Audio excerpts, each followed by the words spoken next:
Maka Rasul Paulus mengatakan, adakah kamu sebodoh itu? Kamu telah mulai dengan roh, maukah sekarang kamu mengakhirinya di dalam daging? Ya, Rasul Paulus mau mengingatkan setiap mereka yang telah berjuang dalam iman bahwa jangan pernah berhenti, ya, jangan pernah menyerah.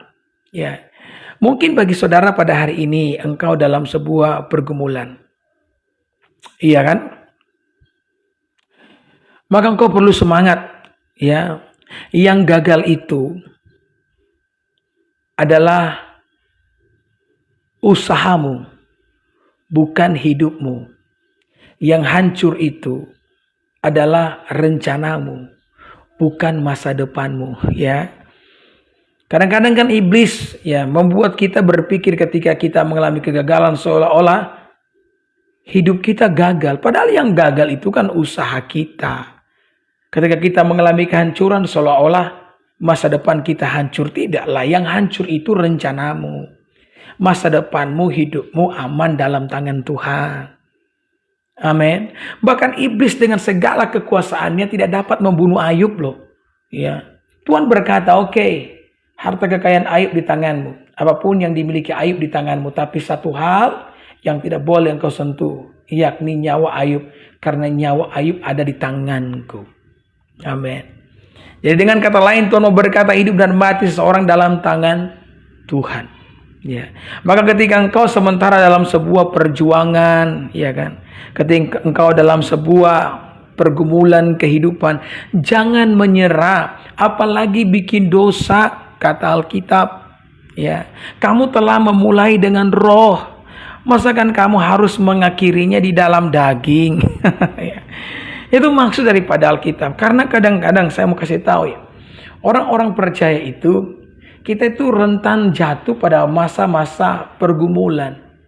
Pada masa-masa di mana kita sementara mengharapkan Tuhan bekerja dalam kehidupan setiap kita. Karena pada saat seperti itu keadaan hati lagi tidak nyaman. Ya.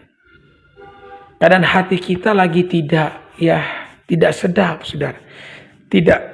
Tidak relief, tidak lega, ya.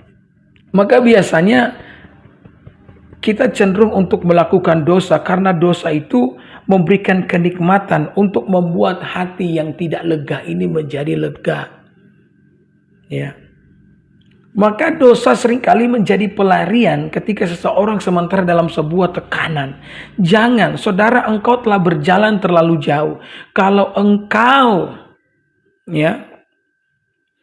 tergoda untuk melakukan dosa, coba tengok ke belakang dan lihatlah seberapa jauh engkau telah berjalan. Ya.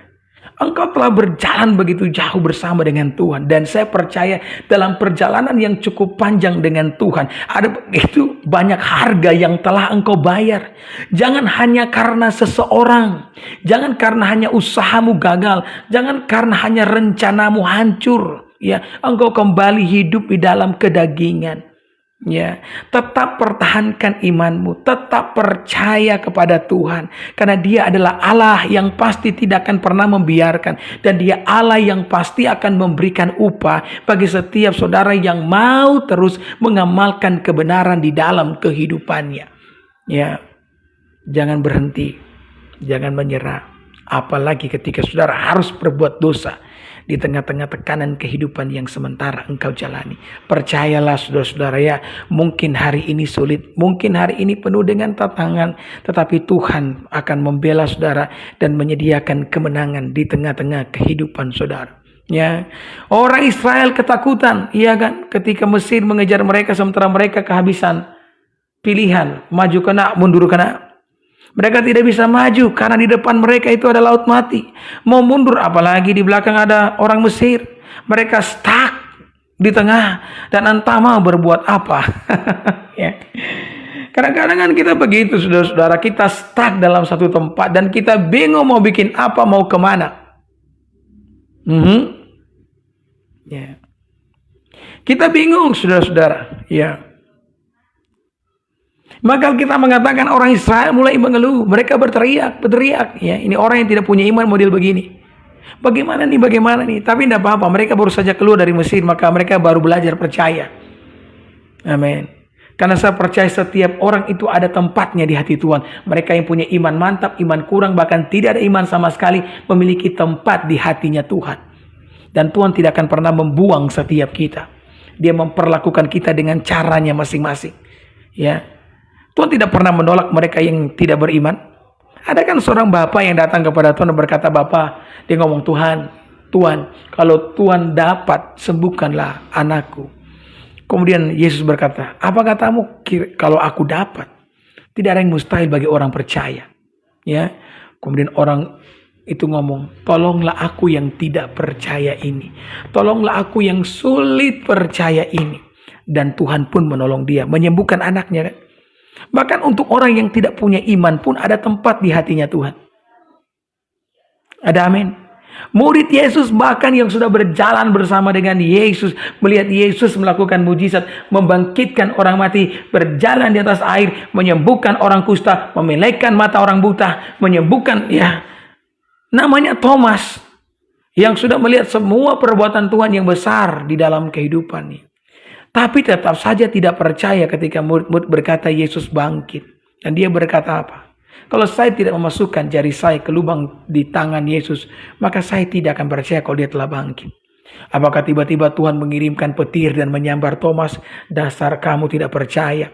Kalau saya jadi Tuhan, saya bikin begitu. Kirim petir, sambar." Ya kan? Tapi Tuhan datang tepat di depan mata kepala Thomas dan dia berkata, "Maju sekarang.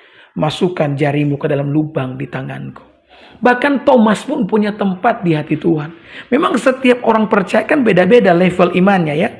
Ada yang sudah beriman luar biasa, ada yang kurang iman, bahkan ada yang tidak ada iman, bahkan lebih parah ada yang minus iman. Tetapi dalam kondisi apapun iman kita, kita tetap adalah anak-anak Tuhan dan engkau punya tempat di hatinya Tuhan. Amin. Orang Israel berteriak mengeluh. "Bagaimana nih Musa? Ya, kok Tuhan sepertinya salah jalan nih pimpin kita. Apa Tuhan itu tidak punya mata? Kenapa tuntun kita sampai ke laut nih?" Ya kan, paling sebel dengan orang-orang yang sok tahu jalan tapi ujung-ujungnya sudah tersesat. Ya kan? Dia yang nunjuk jalan kelihatan pede begitu. Bentar lagi sampai. Udah 1,5 jam, 2 jam, 3 jam tidak sampai.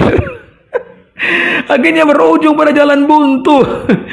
Dan harus berputar kembali berjam-jam untuk sampai ke jalur utama, saudara. Ya, dan mungkin itu juga perasaan yang dirasakan oleh orang Israel. Ya, mereka berkata, "Apakah Tuhan tidak punya mata nih? Kenapa harus pimpin kita sampai di laut ini kan?" Haleluya. Ya. Dan Musa pun berteriak kepada Tuhan. Ya, ketularan dari orang Israel. "Tuhan, gimana nih Tuhan? Kami tidak bisa jalan lebih lanjut. Kenapa? Karena di depan kami ada lautan. Sementara di belakang nih orang Mesir mengejar kami. Gimana nih Tuhan?" Dan Tuhan pun memarahi Musa. "Kenapa kamu berteriak-teriak seperti orang yang tidak punya iman?" Ya, orang itu kalau sudah tidak punya iman, kebanyakan bacotnya, saudara. Ya, nanti yang disalahin pemerintah lagi. Demo berjilid-jilid. Haleluya. Ya. Yang doa, yang berjilid-jilid itu doa. Amin. Bukan demo yang berjilid-jilid. Ya, karena sebaik apapun seorang presiden, hidup kita tergantung kepada Tuhan dan kerja keras. Iya kan? Jangan salahkanlah saudara-saudara orang lain. Apalagi salahkan Jokowi, ya kan? Hari-hari ini orang-orang pada doyan demo, saudara. Hidup kita tuh bergantung kepada Tuhan. Tuhan bilang, "Diam, angkat tongkatmu dan belalah laut tersebut." Ternyata Tuhan punya rencana, yakni membelah laut. Kenapa sih demikian? Karena Tuhan ingin menunjukkan kepada orang Israel bahwa Dia adalah Allah yang berkuasa. Ya. Dan tahu enggak saudara-saudara, ya, ada satu orang, seorang pelacur yang nantinya akan diselamatkan melalui peristiwa ketika air laut ini dibelah. Siapa itu? Rahab. 40 tahun kemudian ketika orang Israel sampai ya di tanah perjanjian, harus melewati benteng Yeriko kan. Ternyata ya Rahab wanita pelacur di situ. Tapi mungkin dari kecil dia sudah dengar perbuatan Tuhan. Karena 40 tahun yang lalu kan. Dan itu membuat dia beriman. Sehingga ketika utusan-utusan pengintai mengintai benteng Yeriko, Rahablah yang menyembunyikan mereka. Kenapa? Karena Rahab punya iman. Dari mana peristiwa laut dibelah. Jadi Tuhan punya rencana di balik segala sesuatu. Dan jangan pernah pandang enteng dengan wanita pelacur Rahab ini. Karena dia adalah nenek moyang daripada Yesus Kristus. Rahab. Ya. Jadi kalau Tuhan sementara menuntun kita di jalan yang buntu, ya kan? Yang menurut saudara tidak ada jalan keluarnya.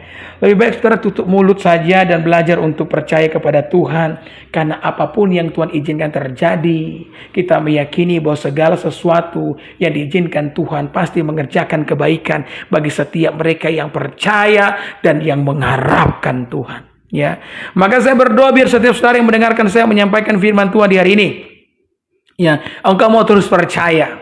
Ya, karena keselamatan terjadi karena percaya. Dan engkau mau terus bersandar kepada Tuhan. Tidak mau menyerah. Karena sudah terlalu jauh engkau berjalan bersama dengan Tuhan. Jangan pernah biarkan setiap harga yang telah engkau bayar jadi sia-sia.